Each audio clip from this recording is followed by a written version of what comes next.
everyone, this is Eugene Roddenberry. Dr. Mohammed Noor. Adam Nimoy, Leonard Nimoy's son. This is Leonard Crowfoot. This is Dr. Aaron McDonald, Star Trek Science Advisor and Lieutenant Commander McDonald on Star Trek Prodigy. And you're listening to Humanist Trek. Humanist Trek. You're listening to Humanist Trek. the Humanist Trek podcast. And you're listening to Humanist Trek, a fabulous, fabulous show. Enjoy. And don't worry, you can do your Temporal Mechanics 101 homework later. But unfortunately, there's no indication that Geordi's found the beaker yet. Beaker. Shut up.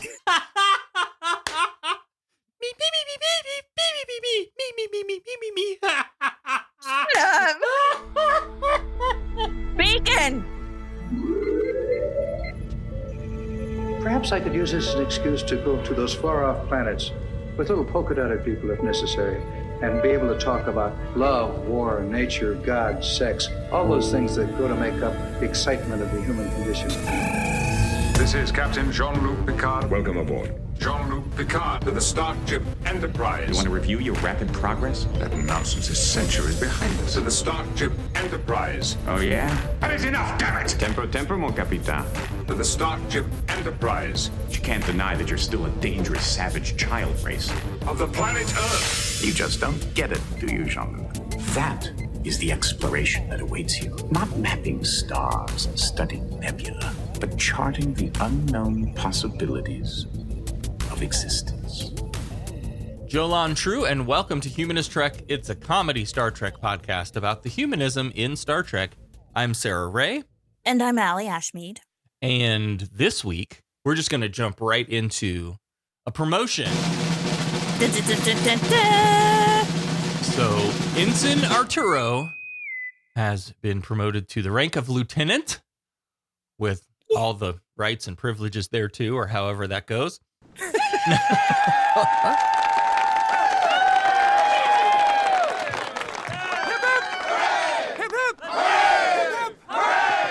Extend the plank! So thank you so much, Arturo, for upgrading, and I promise we're figuring out how to send you a little something to Rome for you. Computer, remove the plank!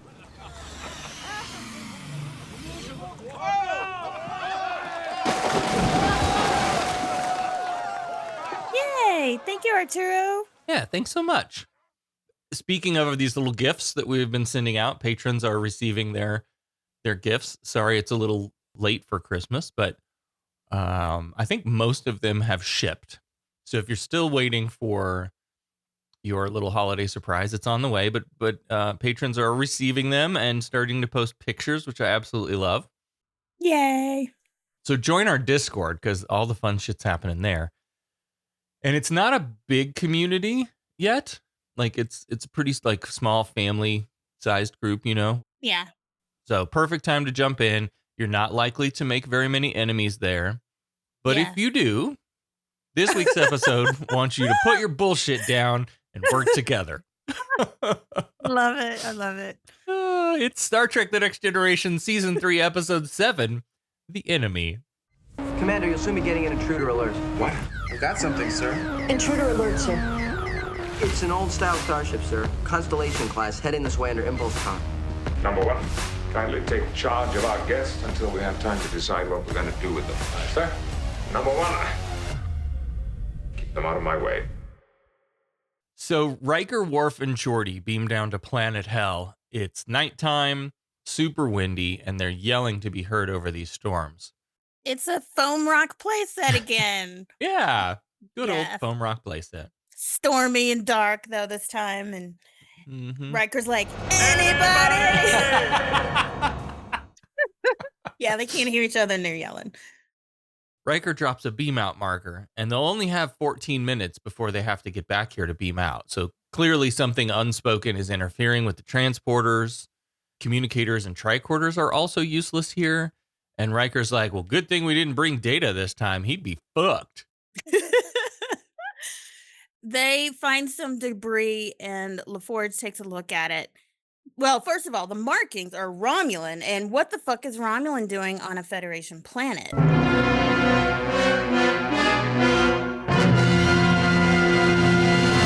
out of Romulus. easy as his name and the voice coming. Straight out of Romulus. Yeah. I forgot about that. You gotta throw that. Forge is picking up traces of ultritium residue, which somehow tells him, hey, they blew up this spacecraft after it crashed. So trying to hide some evidence. Yeah, curiouser and curiouser. The game is afoot. So Riker has this great idea. Hey, we can't hear each other and we can't see 2 feet in front of us. Let's spread out. Yeah, and you can't call each other on the comm. Right. Yeah. Right. They got 12 minutes to get back to the beam out spot. So they all go out in different directions. So stupid. Worf finds a Romulan who at first seems to be unconscious, but he comes to and grabs Worf by the throat. And Worf just very easily boop, knocks him out with one hit. I cracked so up. Good. I cracked up because this Romulan looks so intense. Like they do the eyebrows so good. This one and the next Romulan that we find is super, super intense. Yeah. They have very and I don't know if this was makeup or if this is the actors' faces, but very chiseled features, very sharp edges. And, angular. Yeah. Yeah. Maybe it was the 2 actors. So Riker comes by to check this out. And this Romulan's name was never used in episode. This is our question of the week. Yeah. But he's credited as Patak, not to be confused with the Klingon insult, played by Steve Rankin, who we will see again in Deep Space Nine and Enterprise. Mm-hmm. He's a stunt guy who did fight choreography in a lot of Broadway musicals. Nice. Really? Yeah. He was in Men in Black, The X-Files, NYPD Blue, The West Wing, Days of Our Lives, loads of credits this guy has. Nice. Meanwhile, Geordi's fallen into some kind of sinkhole into some cavern below, and of course his visor's knocked off his face. I know. I was like, God damn it. Falls face down in the water. He wakes up coughing and looking for his visor, and he calls for Riker and Worf, and they can't hear him. Yeah, Geordi's the one going, Riker! Worf! Anybody! And I mean, you should have known whenever they, let's split up. Don't do bad it. idea. Yeah. So they can't hear each other, obviously. So Riker makes a quick lap. But finding no Geordi, he returns to the beam out marker with Worf, and they beam away, leaving Geordi behind.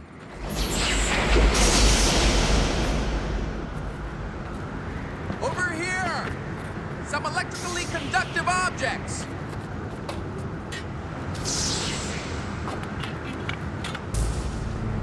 Recognize those markings, Worf? Yes, sir. Romulan. What the hell are they doing in the Federation sector?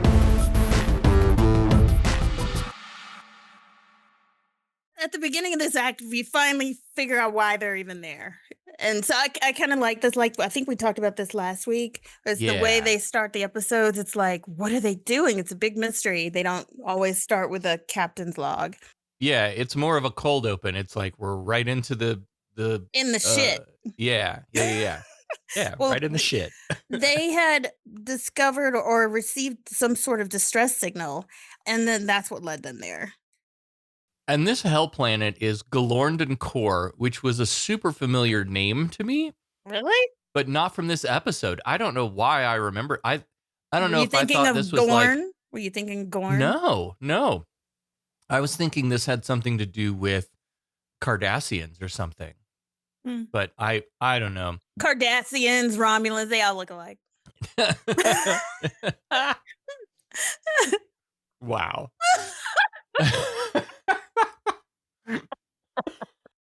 Anyway, this planet is near the Romulan DMZ. And so why the fuck is a Romulan ship over here in Federation space? Back on the D, everyone is gathered in the transporter room. Crusher takes her wounded Romulan to sickbay. And of course, Worf wants to fill sickbay with armed guards. We can't trust this dude. But he's like, come on, he's unconscious. We don't need all that. And O'Brien is unable to lock onto anything on the planet. There's sensor ghosts created by these electrical storms. And Riker's itching to get back down there and find Geordi. But Picard says we'll have to wait for another opening in the storms. In the hallway, Riker describes the scene on the planet. He's like, hey man, if Geordi were here, he'd probably describe it as nasty. Nasty. That's nasty. Yeah, that's right. Speaking of Geordi, he finds himself some small metal ores, some little rocks, and digs out a makeshift mold in the mud so that when he melts the metal with his phaser, it cools into a shiv. In sickbay, Crusher's taking care of the Romulan, but she's having a little trouble with his physiology.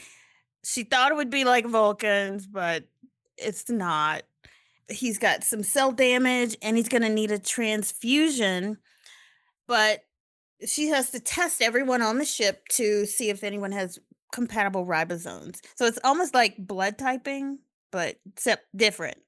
Okay, I hate to nitpick already, but wouldn't it be the Vulcans? Number one, wouldn't the Vulcans, as the close ancestor, blah, blah, blah, whatever, wouldn't they be the more likely to be? But then you wouldn't have a story. Well, of course not. But then also, wouldn't all this data already be on file? When you join the space military, they sample your blood and they know that all that shit's on the record. That's true. She shouldn't have to do a test of everyone. But then again, maybe it's not blood type, it's ribosomes. So maybe they don't test ribosomes. I don't know. But I'm playing devil's advocate. You're playing writer's advocate. So yes, we had to have a story and we have to drag it out a little bit. Yeah. There's got to be a reason she can't save him right away. And so she sets up a testing every single person on the crew to see who's got matching ribosomes. And can't use a replicator because there's another one. Can't use a replicator because the molecules are too complex. And Riker just wants to know if he's going to survive long enough to tell us what he's doing here. Crusher agrees to bring him around for like a few minutes, but his neural pathway is degenerating, and they think it's because of the magnetic fields on the planet. I didn't know that could happen. Like, can that do that to you? I don't know. Apparently. But now Geordi's down there in all those magnetic fields, and so we got to worry about him now, too. So she wakes him up. Just long enough to say his name, rank, and serial number a couple of times, but otherwise he refuses to answer questions and insists that he was alone down there, which very much suggests that he was not. Yeah, absolutely. Back in the hole, Geordi has made those two like climbing spikes to dig into the mud and rock to climb his ass out of there. And he gets back to the surface. Okay, that was really impressive. Yeah, it was. Geordi climbing up with them spikes. I love Geordi. Geordi's like such a lovable character that you always root for. Back on the bridge, Wesley has an idea. If they send down a probe that shoots a neutrino pulse back to the D, then Geordi should be able to see it with his visor, track it on Geordi vision, and then he'll go to it and modify the pulse, and that's how we'll know that he found it, and we'll know right where he's at. And Wesley is very excited about his idea. And so is Picard, and he tells him to go make it so. And now I want to point out, like, there's people who hate Wesley always say, well, why does the kid always save the day? Or, you know, why couldn't anyone else think of it? So I think he and Geordi work closely together. So he, like, and that's, I think in this case, this is why he came up with the idea, because he knows Geordi's gonna see it with he knows how his visor works. Yeah. That's the only thing I can think of. But I know people would be like, always the fucking kid that saves the day. You're right. But you're also right, because what you said pays off later. Yeah. Yeah. Very much so. They pick up a phone call from Romulan space trying to call this crashed vessel. And Picard intercepts, and on screen, we're greeted by Tomalak. Yeah. Played by Andreas Katsoulis, who is also well known in the Babylon 5 universe. He comes back throughout TNG. Tomalak is one of my favorite alien characters in this show. He is so conniving. I don't know. It's a character you love to hate. Kind of like Q. Yeah. When I think Romulan, I think Tomalak. Tomalak says they're entering the DMZ and will be there in 6 hours. Guess who's coming to dinner? I'm sorry, Commander. There's just no way to lock in on anything down there. Keep trying, O'Brien. The electrical storm's creating thousands of ghosts. We'll beam some of those ghosts back. One of them may be Geordi.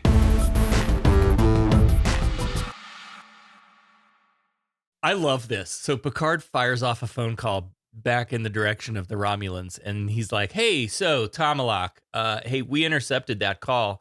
Don't you dare enter Federation space, motherfucker. And Tomalak answers, and he's like, oh, it's you, Jean-Luc. My gosh, if only I had known you were in the area, I would have, of course, called and let you know what's happening. He is like laying it on so thick. It's so obviously he's lying though too. Yeah. That's what's so funny is like, what was I thinking? Oh. And just stop, Tom.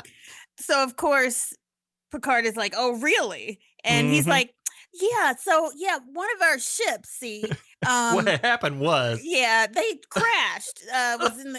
They got out of control, had a slight navigational error, and got out of and landed and crashed on Galorndon core. Picard ain't buying it because he's like a half of a light year past the neutral zone. Yeah. Yeah. And he's like, well, we certainly didn't mean any aggression by crossing into your territory. Then Picard drops the bombshell. We've got a Romulan here on the D. He's pretty banged up and apparently destroyed his own ship after it crashed. Can't imagine why anyone would do something like that. And Tomalak just wants him to, bring me the survivor to the DMZ right now. But Picard's like, I got a guy on the planet and, I can't do that yet. So it's always chess with the Romulans. And this is such a 3D chess calculated conversation at every turn. Yep. Tomalak clearly lies again and says, well, no, that was the only dude. This was a one-man deal. No other ROMs to be worried about here. And he's like, I will be at the border of the DMZ in 5 hours, and you best be there with my guy. They hang up, and then Troy gets to have some input here, and she says there's some hostility behind his smile, and he's very determined to complete his mission. And of course, Worf wants to hold the guy and interrogate the shit out of him, and then Riker also does too. But Picard is like, they have to walk a little tightrope with the Romulan because the last thing they need is some sort of incident that's just gonna start like Pearl Harbor. It's going to be like Pearl Harbor or some other important battle that starts a war. In sickbay, unfortunately, nothing that Crusher's doing is helping this Romulan guy. So she took him off all the drugs and she calls Picard. She rules out the possibility of human and even Vulcan blood, which is what I would have expected to be the most compatible. Yeah. But this episode is about enemies, though. And we don't have a Vulcan in the main cast, so we got to do something different. Yeah. In the meantime, with a line that would make much more sense coming out of McCoy or Pulaski, I thought the same fucking thing. I thought of McCoy for sure. Crusher's like, I'm going to try some good old-fashioned country doctoring. Tylenol and Pedialyte, keep the fever down and let the body do what it do. That was not written for Beverly Crusher. Yeah. So they get the probe launched with a neutrino beam, and back on the planet, Geordi seems to be still in this cavern that's filling up with water now, like the water's pouring down. He's scaling like sideways on a fucking wall. He's doing all the stuff. He's scaling this cave face, and he finally gets to a safe place, and he finds some shelter. And he crouches next to a rock and he looks out in the distance and he sees something like a beam coming from the sky. And he's like, a stationary neutrino source. And he knows it's Wesley. And he says, thank you, Wesley. He knows. Yeah. Yes. See, that's the payoff. I think you're right. I think it's the connection. They spend a lot of time working together. Yeah. But as Geordi walks away, headed towards the beacon, another pair of boots steps out of the shadows behind him, and he gets knocked out cold. It's another Romulan. Commander Tomalak, We have intercepted your transmission. You are not to enter Federation space. Captain Picard, my apologies. Had I known you were in this sector, I certainly would have advised you before crossing the neutral zone. Indeed.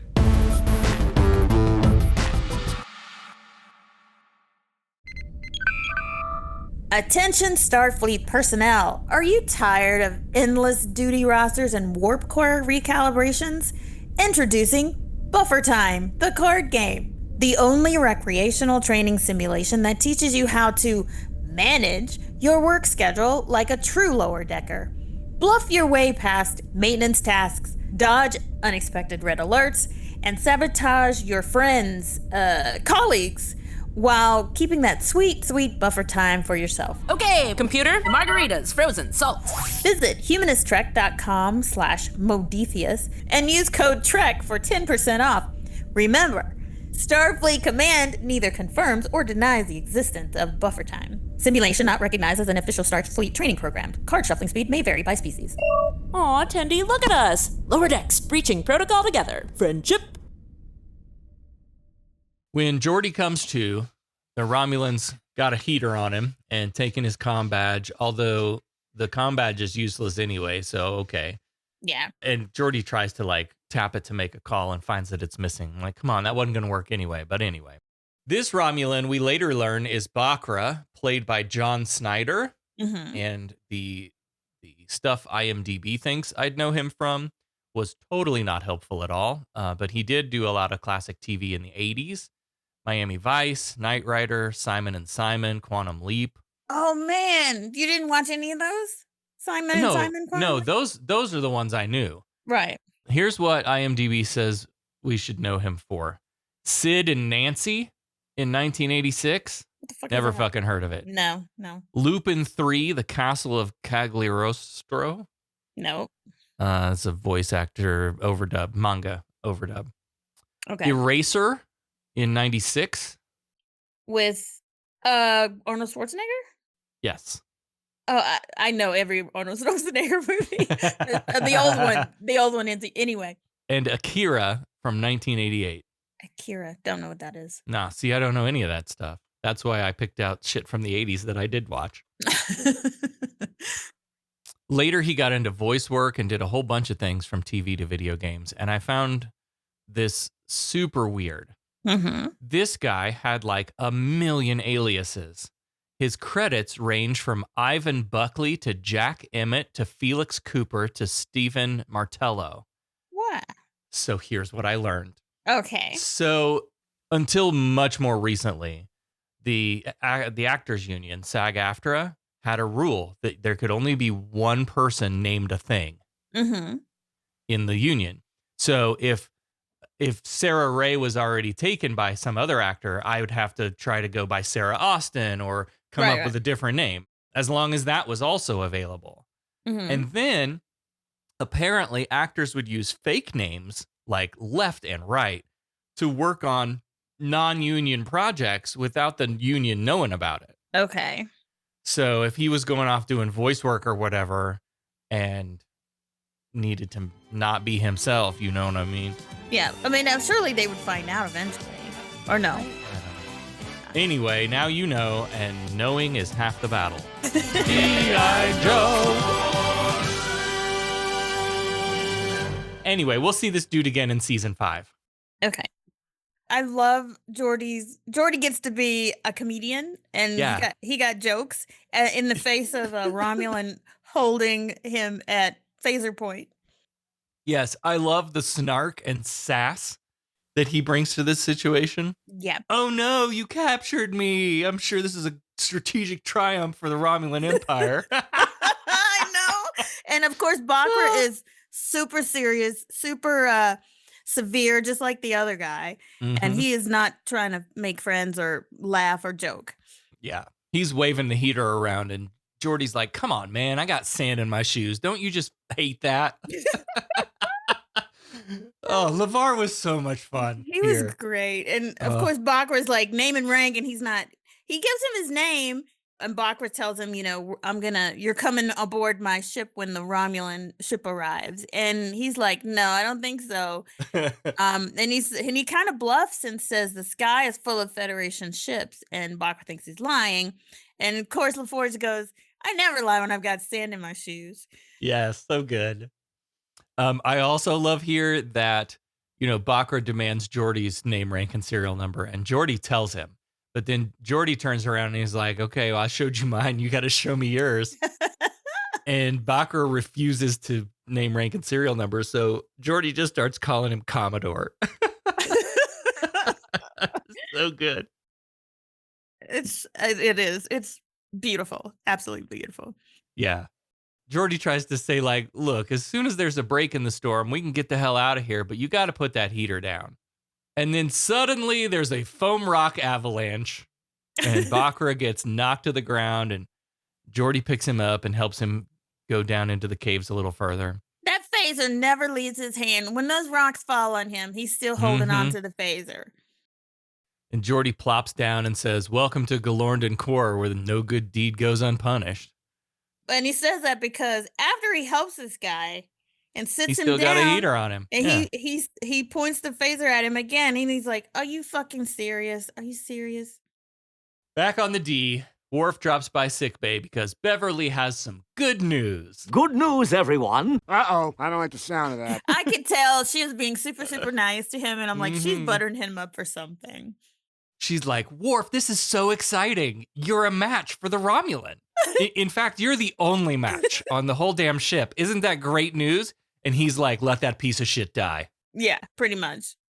She's like, well, you knew what I was testing for. He's like, yeah, I don't object to tests, but he's not doing it. And she tries to talk him into it, like appeal to his sensitive side, but he's like, if you'd seen them kill your parents, then you'd understand. And this is always the time and place for feelings. Yeah. See, Geordi and the Romulan on the planet aren't the enemies in this episode. Mm-hmm. And Crusher tries to get him to see that this Romulan isn't the one who killed your parents. Like, why be mad at him? He didn't do it. Hashtag not all Romulans or whatever. but Worf's still like, let him die. Yeah. And he storms out, leaving Crusher with her jaw on the floor. She did not expect him to be like, fuck that dude. No, and I kind of expected it, but I don't, maybe the audience didn't expect it. I expected it only because I've seen it, right? Many times in the past. On a clean watch, I don't know that. Yeah, that would have rang for me. I didn't remember this. So this was I didn't remember details. So this was a bit of a surprise. And I only remembered the Romulan, the Geordi Romulan. Me the too. Enemy storyline. I didn't remember the Worf thing at all. Me too. I remember Geordi and the guy in a cave clearly, but not the. Yeah. Yep. Speaking of cave, they're sitting there getting nothing done. Bakra still has the phaser trained on him, and LaForge is like, I wish you'd put it away. And they talk about Romulan and human. Bakra says, "You're afraid of dying." He's like, "Of course I am. Hell yeah!" And then Bakra takes it as like he's not afraid to die in the service of his people. And then LaForge gets those zingers in. The Romulan path to glory. And Bakra's like, yeah, you can be sarcastic, but when humans are extinct, it's not going to be funny. Isn't that a little like the whole Klingons deal, dying in the line of service? And come on. They're so alike. The thing is, I think Romulan and Klingon are more alike than Romulan and Vulcan are. And if the Romulan and Worf had been able to have this dying in the service of my people conversation, that might have been the common ground to start from. No, if Worf had been down there, that dude would have been dead. You're not wrong. So yeah, Bakra's bloviating about extincting the humans, and the Romulan Empire is going to stretch across the galaxy. And when Geordi calls him Commodore again, he says his name is Centurion Bakra.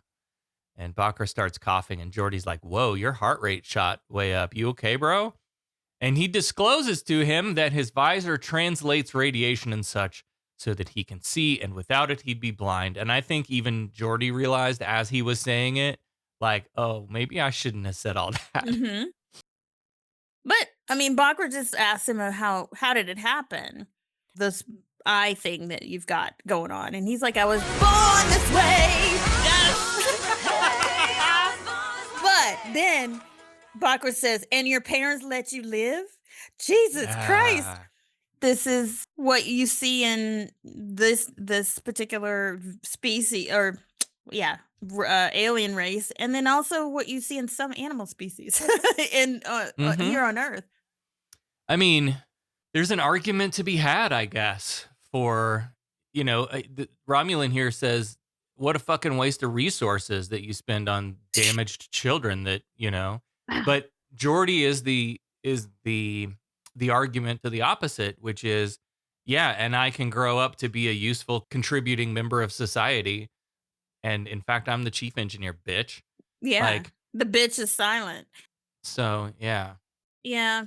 I mean, animals, when I can see animals do it because they got to survive, and they don't have it's literally dog eat dog out there in the wild.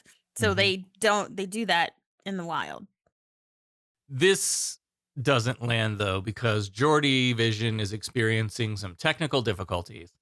And then, noticing Bakra's body temperature rising, he determines that something on this planet is fucking up their nervous systems. Both of them. His visor and Bakra's metabolism. So they got to get out of here. But Bakra's still got the heater. So they're not going anywhere. On the bridge, Riker's like looking over Wesley's shoulder to see what he's looking at, and Wesley's just monitoring the neutrino thingy, and he just reports that there's no change. So that must mean Geordi hasn't found it yet, and Riker thinks he might be either hurt or dead, and they don't know when the next window is going to open up, and they don't have a way to predict. But just then, the Romulans are calling. The phone rings, it's Tomalak again, and he wants to know why the Enterprise isn't at the DMZ yet. And he tries to argue that one man's life should be more important than lines on a map. And normally that might resonate deeply with the Starfleet way. But Picard knows he's playing chess. And he tells Tomalak, if you're interested in saving any lives, you best stay in the DMZ. And he hangs up on him. Back on the planet, Geordi is making progress with Bakra. They need to get to that beacon, but if they do, Bakra will be taken prisoner, and he definitely doesn't want that. And he asks Geordi if he would feel the same if the roles were reversed. And Geordi's not sure, but he says, I don't know, man. The stakes would have to be pretty damn high to die rather than be captured. And he laughs and says, guess I'd make a pretty shitty Romulan, huh? And Bakra's like, nah, man, truth be told, I don't want to die either. So they're starting to break down the wall. Yeah. Find some common ground. Yep. And LaForge says, there's times when you should die for your ideals, but is this one of those times? And Bakra finally puts the fucking phaser down. But just when they decide to work together, they get up and fuck. Geordi's completely blind now. He can't see. Geordi Vision has shut down. It translates a wide range of radiation into neural impulses. Allows me to see. Without it, you're blind? Yeah. How did this happen? I was born that way. And your parents let you live? What kind of question is that? Of course they let me live. No wonder your race is weak. You waste time and resources on defective children.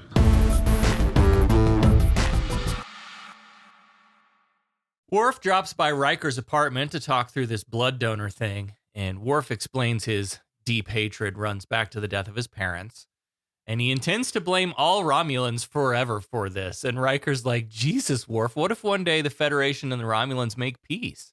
And of course, Worf can't ever imagine this happening. Yeah. But back in the 60s, nobody could imagine the Federation and Klingons making peace either. Riker's making really great sense here. He's like, listen, your ancestors couldn't imagine that you and I would be here chatting like this, colleagues, peers, friends even. like we never could have gotten here without letting go of our anger and blame. So what? Does this family of Romulans carry on the hatred another generation because you refused to save his life? Like, where does this cycle end, man? Yeah. And Worf does admit, his Starfleet training tells him one thing, but everything he is, which means Klingon to the fucking core, Mm-hmm. tells me something else. And then just then he gets called to sickbay. And in sickbay, the Romulan is clearly dying. And Bev hopes that seeing this Romulan struggle to breathe his last breath might change Worf's mind. But the fucking Romulan is just as bad as the Klingon. Their hatred of each other. It's not just Worf. They hate each other. But Worf kind of stands over him and gloats, and he's like, there's a substance in my cells that you need to survive. And then Patak says, come closer and let me die with my hands around your throat. I mean, like, that is like some strong hate. The hate is strong. Yeah. Patak's like, get over here, you Patak. so I can strangle you ass to death. And he'd rather die, of course, than to put Klingon filth into his body. Well, that settles it. Down in the caves, Bakra has lost almost all feeling in his legs, and Geordi's ability to see anything is just gone. So obviously they're going to have to put their shit aside and work together to survive. And Geordi's pretty defeated throughout this now, where he was joking around and like dropping zingers earlier. And now he's like, man, this ain't going to fucking work. Yeah. And Bakra's like, well, what if you connect your tricorder to your visor? Like, wouldn't that create a little device that we could track the neutrino thing with? But that's like getting a Mac and a PC to talk to each other. And Geordi's like, yeah, if we were on the D, sure. But here, there's no way. I can't even see, man. I can't connect these two things because I can't see. But you know who can? Bakra. And he offers to be Geordi's eyes. I love it. Back on the D, Data reports that the storm is subsiding and they should have a window within less than an hour, which they said they couldn't predict. So now they can. But unfortunately, there's no indication that Geordi's found the beacon yet. And Picard's ready to send somebody back down there when the window opens. However, guess what? That naughty Romulan has crossed into the Federation space and heading straight for them. And so Picard delays the order and turns on the red alert. I feel like we just went to Act... This is Act 5. God, I just feel like we just went to Act 4. It was really short. Mm-hmm. It was short. Either that or your time is dilated. It's not my time that's dilated. It's my eyes. Come close to me, Klingon.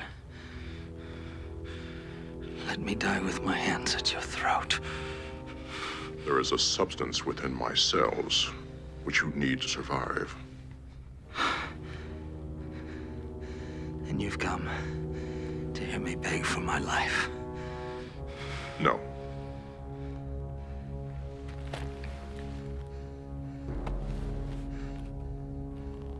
I would rather die than pollute my body with Klingon filth.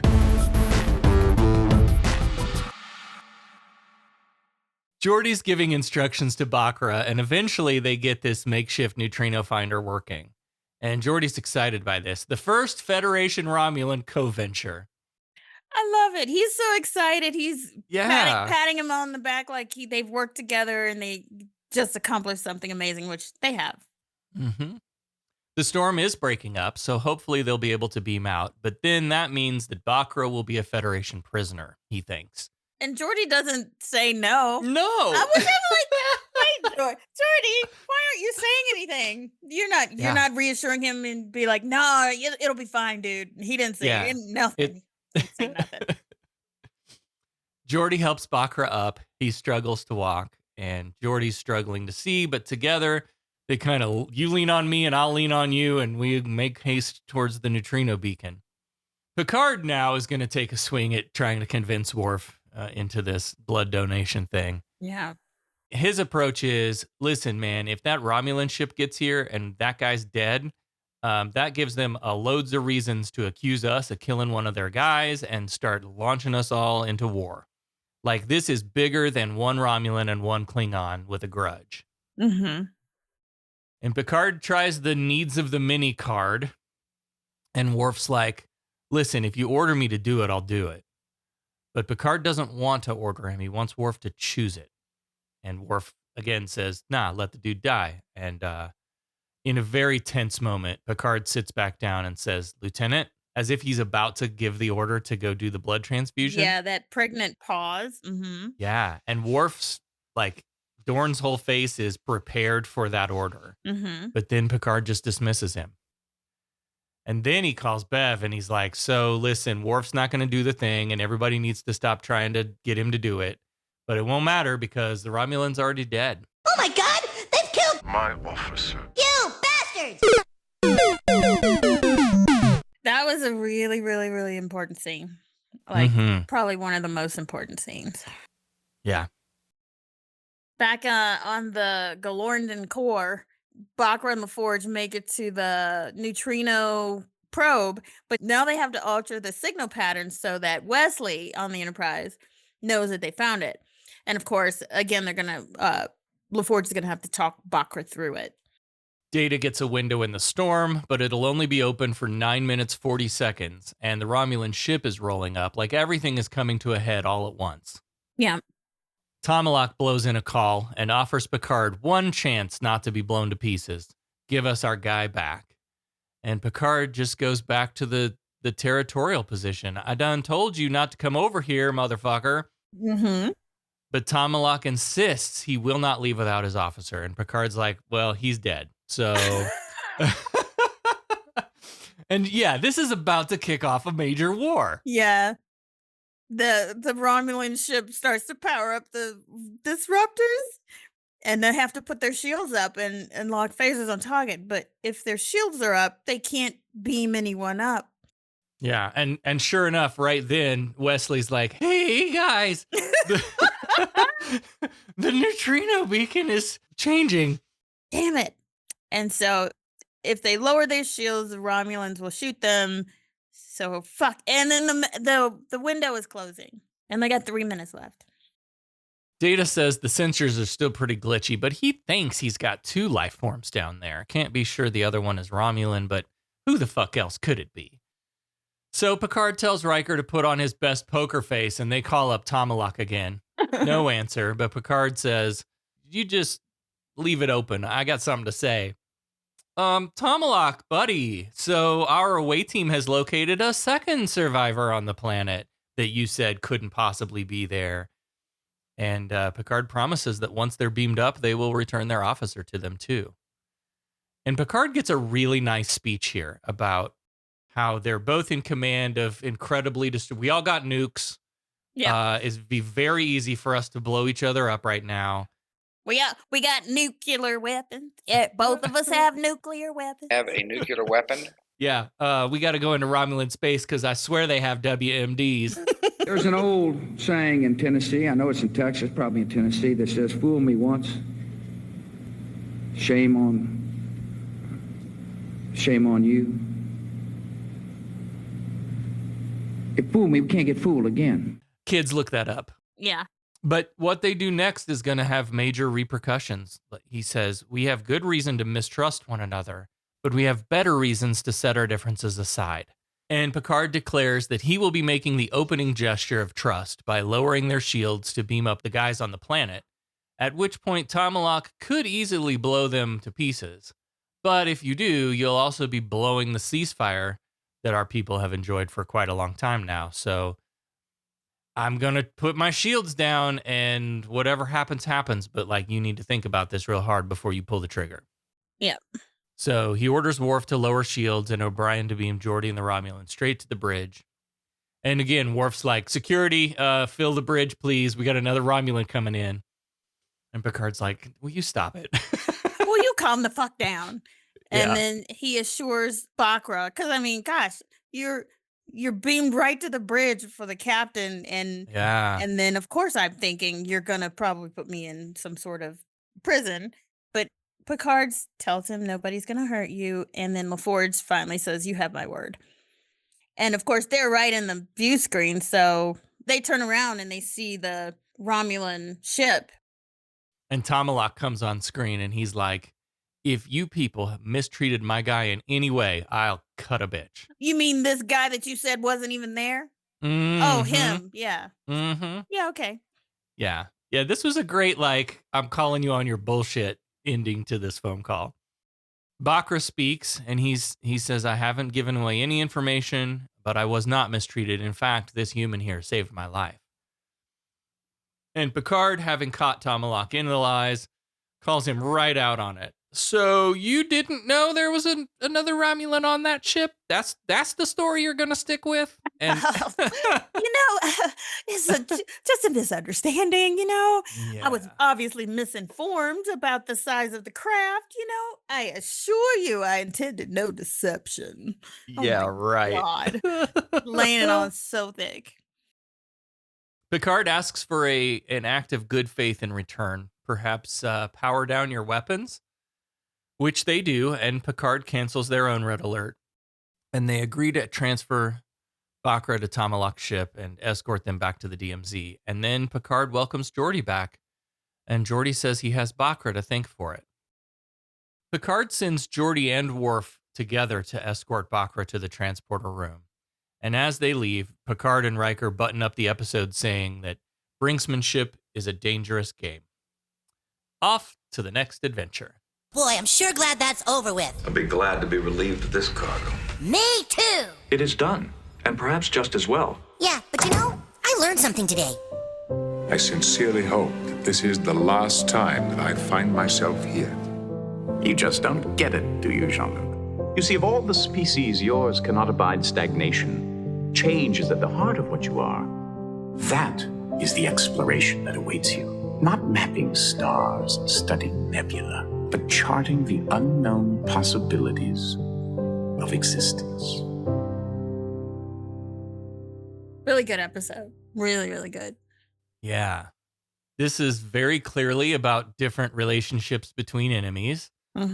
Famously, we don't research for these shows, but I did. I read that Michael Dorn himself and some of the writing staff did not want Worf to refuse the blood transfusion.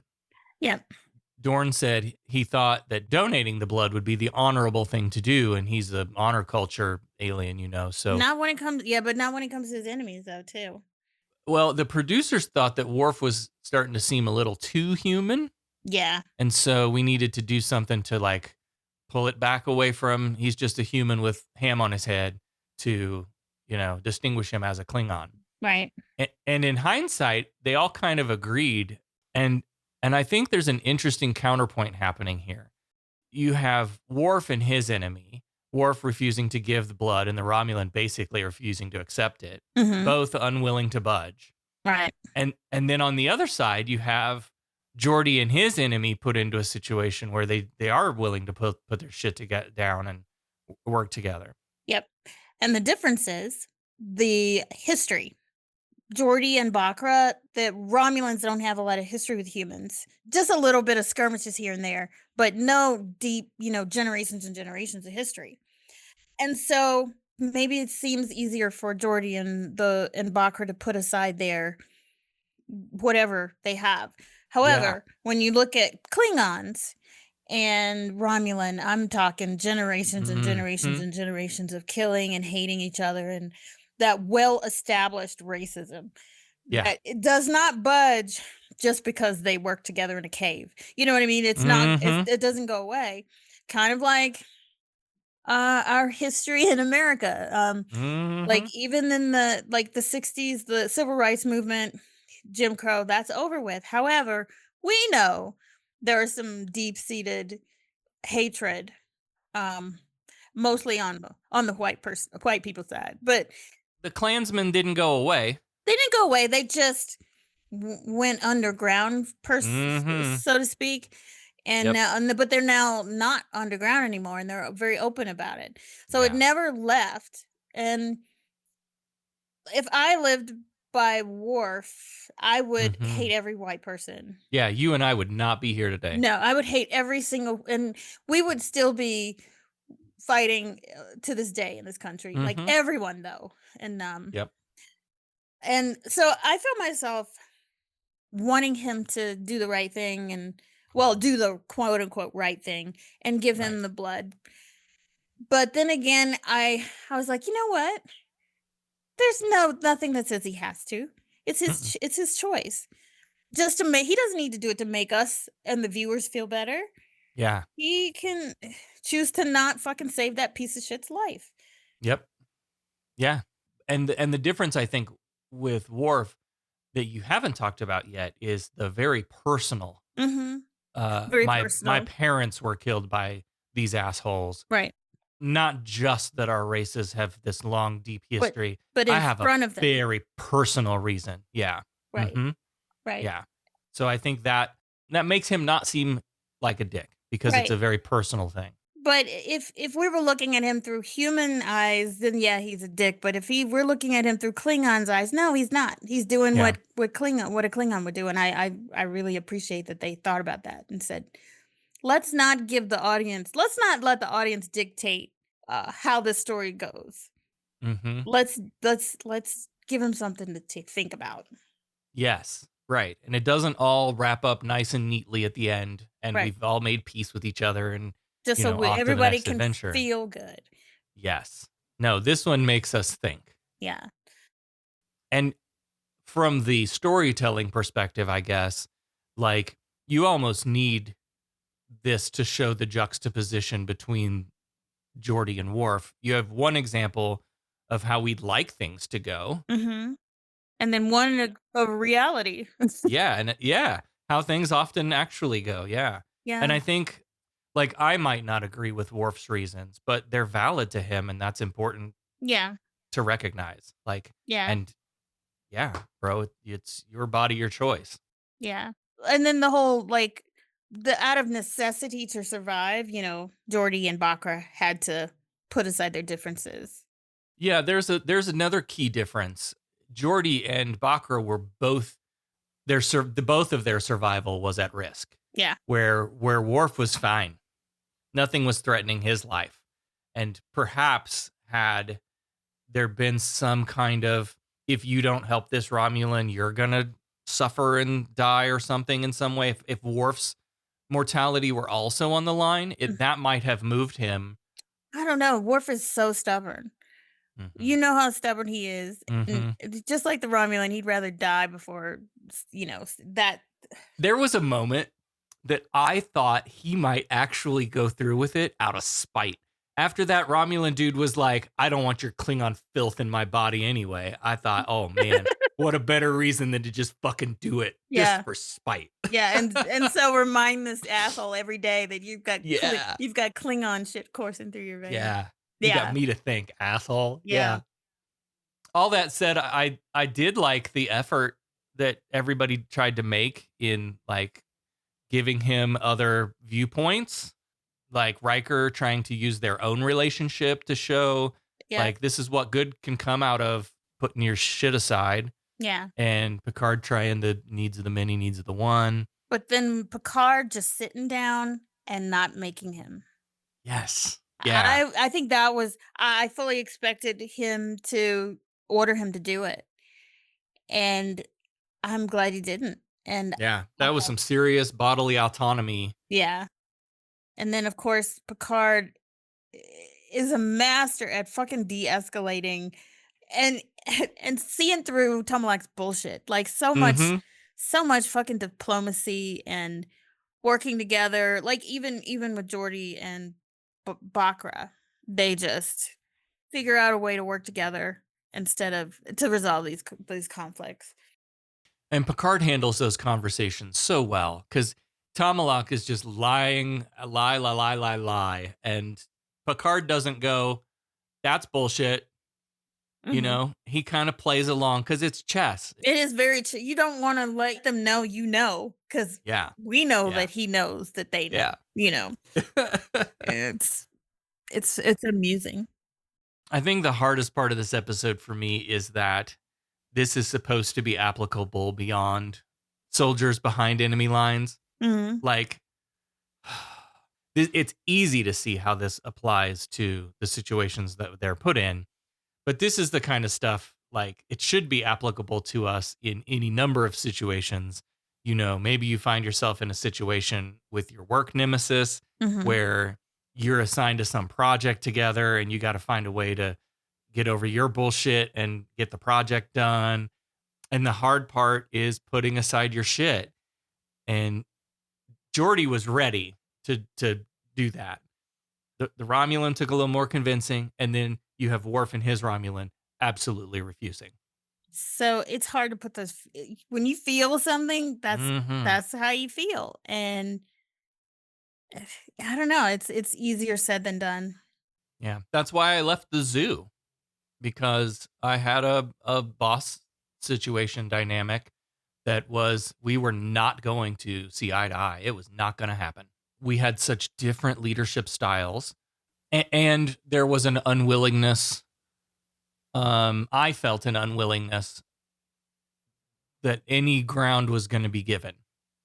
And so if you're going to put your shit down and work towards some kind of a relationship that's productive, both sides have to be willing to move a little bit. Yeah. And when you're not, when you're Worf and his Romulan, it ain't gonna happen. And then for Geordi and Bakra, they had some motivation is the fact that their lives depended on it. So they had a mutual necessity to survive. But if you don't have some mutual goal, it's not likely going to happen. Yeah. I always wonder, like, what is it going to take for us as humans to come together? Come together right now over me. And just stop fighting and Mhm. unite. And it's going to take the survival of Yeah. the human race to do it. And sci-fi suggests that all the time. Oh, yeah. Oh, the aliens are coming to annihilate us. Yup. I guarantee you, if that had really happened, we would still be fighting each other. Oh yeah, we'd be dead. Yeah. The aliens would wipe us out because we're still fighting over We'd still be oil. yeah.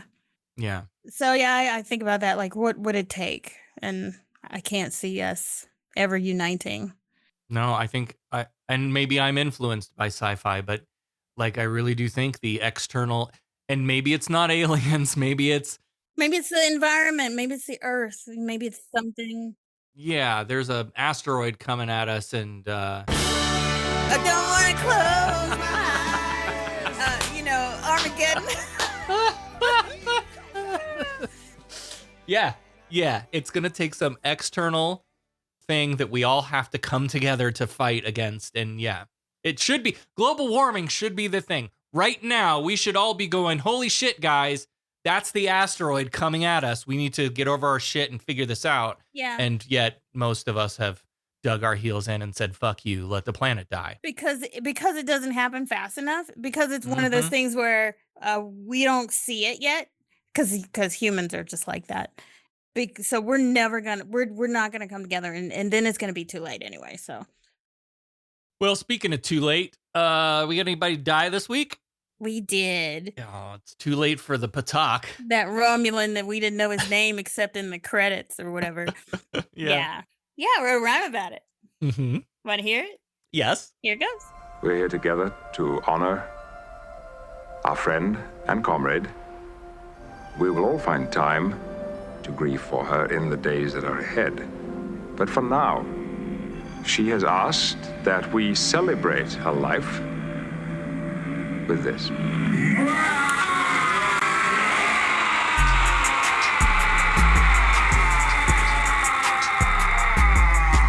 Rolling up to the Galorndon core, they got a little more than they bargained for. Rock, flower, lightning all over the place. Geordi fell into a hole and vanished without a trace. Found an injured Romulan, bleeding green blood. He woke up, attacked Worf, and got knocked out with a thud. Sensors were failing, and with safety in mind, they took him back to the D and left Geordi behind. Crusher got to work to learn his physiology. There was only one match. And there lie the quandary. Worf was the only one who could save his life. But would he do it? Was he gonna be nice? Well, the answer was no. He wasn't gonna be nice. Not gonna save his life, despite Picard's advice. And like it or not, he had that right. And so he didn't. Peace out, motherfucker. Rest in peace, motherfucker. We can handle all the pleasantries later. Now, let's get down to business. I am willing to pay handsomely for you. I think you've had a little too much to drink. Now, what do you know about my money? Your money? The money he stole! You stole his money? Those vouchers I gave you were every bit as good as Latinum. You can spend Latinum almost anywhere. Those vouchers are only good at your bar. As always, we want to thank everybody that supports the show, and a special thank you to our founding admirals at the top level of the stack on Patreon. A special thanks to Allie, Peter, Sarah D, Bruce, the Bear and Currid podcast, and some call him Tim. Thank you, patrons. Thank you, patrons. Captain, Starfleet Academy is requesting an update on our estimated arrival. Finalists, please take your seats. I must admit you have a very fast mind. Once I realized it was a trick question, there was only one answer. Although only one student will be chosen for the Academy, any of you could easily qualify. Candidates, good luck. You got called to the superintendent's office. It's a story I'd like to hear. Beck is back now with the answer to this week's Starfleet Academy Cadet Challenge question for the enemy. First, remind us the question. Commander Patak's name is never said on screen, only listed at the ended credits. Therefore, its pronunciation is not known. But phonetically, it would appear to be suspiciously similar to the Klingon curse word Patak. Mm-hmm. What is the meaning or use for the Klingon word Patak? And we said? Sarah said dumbass. Allie said idiot, stupid person, imbecile. Yeah, we were kind of in agreement on this. Yeah, I'm inclined to give it to you both. Yeah. Okay. Affirmative. Patak, whatever, however you say it. Patak. It is often used as a derogatory term for a dishonorable, cowardly, or otherwise unlikable person. Yeah. Yeah. Yay. Woohoo. We'll take the point. Ching ching. Yeah, we'll take it. We need it. Next time on Humanist Trek, we'll review Star Trek The Next Generation Season 3, Episode 8, The Price. Counselor Troy is swept off her feet by a dashing delegate that uses unethical methods to conduct his business on board the USS Enterprise. Yep, I remember this one. What do you remember about this one? That the dude was really hot. And that he played on a lot of, like, at that time, a lot of shows. He had the most gorgeous eyes. I don't remember anything much else about the episode except him. Oh my God. He was really, really hot. That's all I remember. I do remember. Okay, I do remember now. He's got some sort of, I don't think he's Betazoid or anything. He's got some sort of persuasive, like, way about him to where he persuades people. I don't know if it's telepathic or what, but he's kind of a con artist. Yeah. I think. Yeah. All right. Well, what's our question for The Price? This is the first time we learn about Deanna's love of what? Penis. Chocolate. Oh, it's got to be chocolate. Yeah. It's chocolate penis. Chocolate penis? Well, you can get a chocolate penis. Riker's penis, but I mean, we knew about that. Well, that's not chocolate. No. But no, yeah, it's got to be chocolate. Yep. It's chocolate. I agree. I remember from the episode. I remember watching this. All right. Well, if you want some chocolate, head out to your social media and share this episode with your chocolate, and we'll pick out a winner. And next time we'll talk about Star Trek The Next Generation Season 3, Episode 8, The Price. It's a good day to die. Beverly. Humanist Trek is available wherever you replicate your podcasts. Follow us on all the social medias at Humanist Trek. Become a patron at patreon.com/humanisttrek. Open hailing frequencies to podcast@humanisttrek.com and visit our website, humanisttrek.com. Humanist Trek is a production of Sarah Austin Media.